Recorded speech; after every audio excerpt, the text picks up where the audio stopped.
السلام عليكم ورحمة الله تعالى وبركاته. مرحبا بالجميع وتحية إليكم من جديد. برنامج اليوم كالعادة للإجابة عن أسئلة الإخوة والأخوات المتتبعين الأوفياء للقناة. وبالنسبة للإخوة الذين لم أدرج أسئلتهم في برنامج اليوم، أعدكم إن شاء الله بأنني سوف أدرج أسئلتكم في البرنامج المقبل، متمنيا للجميع التوفيق والنجاح والسداد في حياتكم.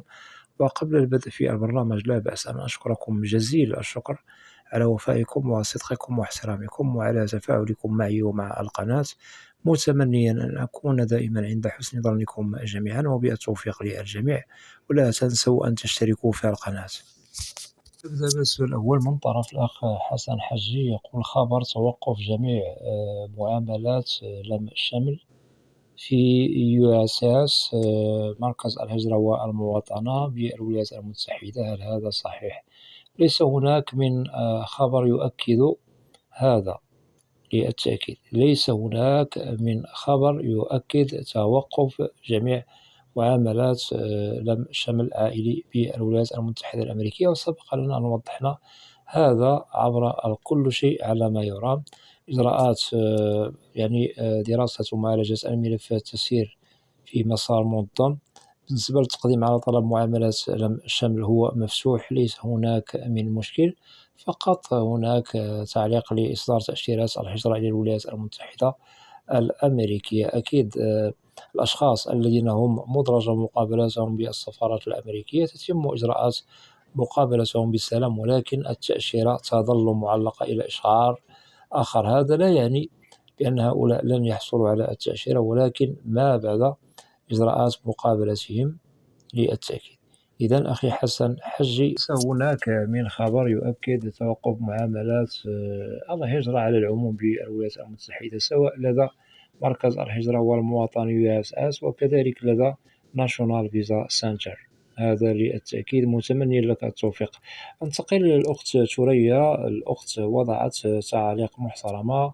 مرحبا بك الأخت ثريا، متمنيا لك التوفيق وتشكري على التعليق المحترم من طرفك. أنتقل إلى الأخ محمد ذهيبي، يقول: نحييك أخي جلال، وتحية خالصة لك أخي، ومرحبا بك دوما في القناة.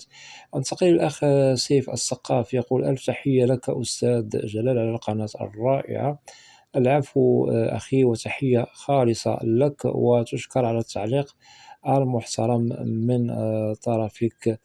أنتقل إلى أخت أو أخ يقول أو تقول: خاص يخرج الناس الذين دخلوا إلى أمريكا بطريقة غير شرعية، ولكن بالنسبة للذين هم مهاجرون قانونيون لازم أنهم يتمموا إجراءاتهم بسلام بدون توقف. نعم، أنا معك أخي في النقاط التي تفضلت بها في سؤالك. نحن لسنا مع المهاجرون الذين يشكلون مشكل أو عبء على الولايات المتحدة الأمريكية، بل نحن مع المهاجرين الذين تتوفر فيهم الشروط والمؤهلات للدخول إلى الولايات المتحدة الأمريكية. رغم أن هناك تعليق لإصدار تأشيرات الهجرة إلى أمريكا، فأكيد الولايات المتحدة لن تظلم أحدا، ومن يستحق أي مقدم على الهجرة إلى أمريكا في حالة أنه يستحق وتتوفر فيه الشروط والمؤهلات للدخول إلى الولايات المتحدة،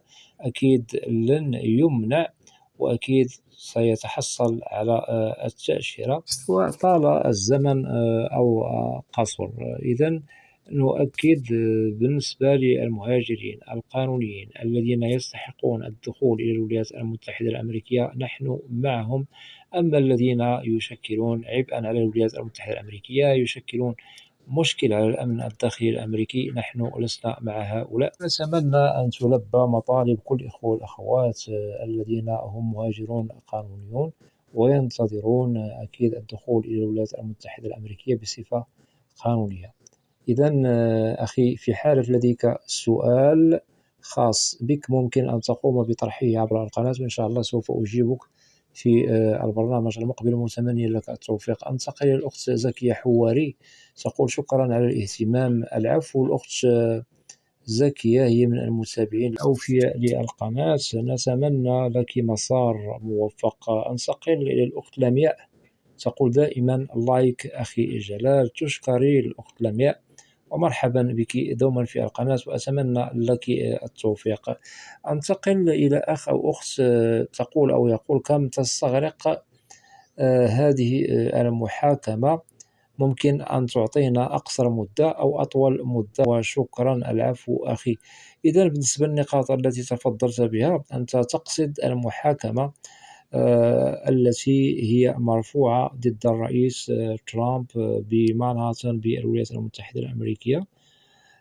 إذا نؤكد بالنسبة للتعليق أو تعليق إصدار تأشيرات الهجرة من طرف ترامب، سوف يعاد فيه النظر، وسوف إن شاء الله نستقبل عما قريب الحكم، يعني الذي هو ينتظره أغلبية الإخوة والأخوات الذين هم مقدمون على الهجرة إلى الولايات المتحدة الأمريكية، وكذلك إخوة الذين يريدون التقديم مستقبلا على الهجرة إلى أمريكا. لا يمكننا أن نجزم أو نؤكد هل المدة هي قصيرة أو طويلة، ولكن من المتوقع أن المدة إن شاء الله ليست بالطويلة، هذا للتأكيد. ولا يمكننا أن نجزم لكم عن التاريخ الذي ممكن أننا سوف نستقبل الحكم النهائي من طرف المحكمة العليا بمانهاتن بولاية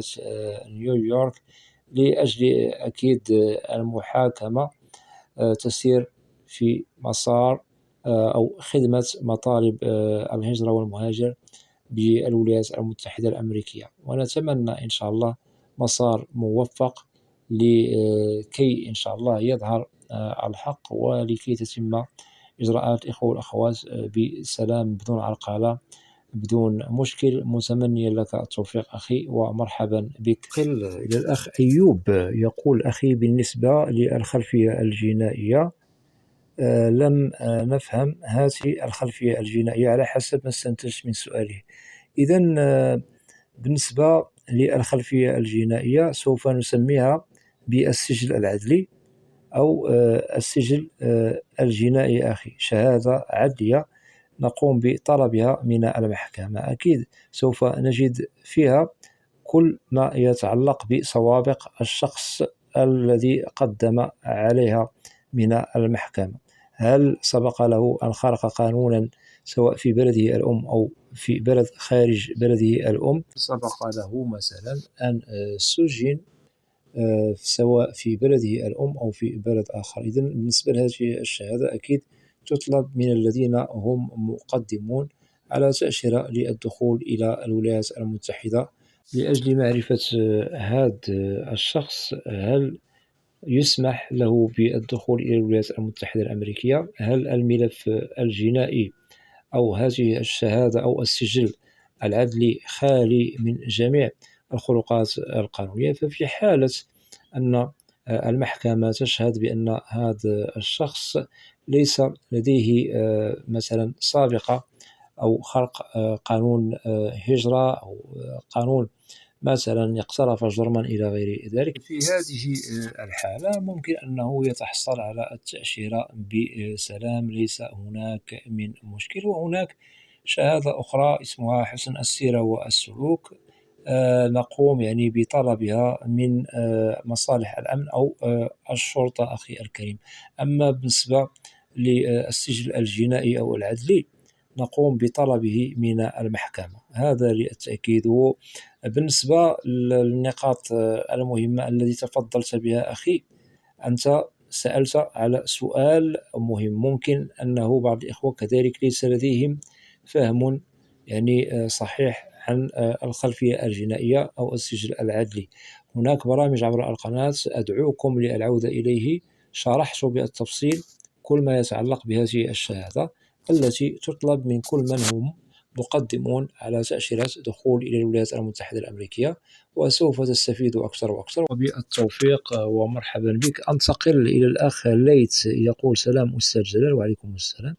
لو سمحت، أنا حاصل على الجرين كارد، مقيم بولاية لويزيانا، جنسية مصري. هل حاليا يسمح لي التقديم على طلب معاملة شمل للوالدين، وما هي الإجراءات؟ وشكرا. العفو.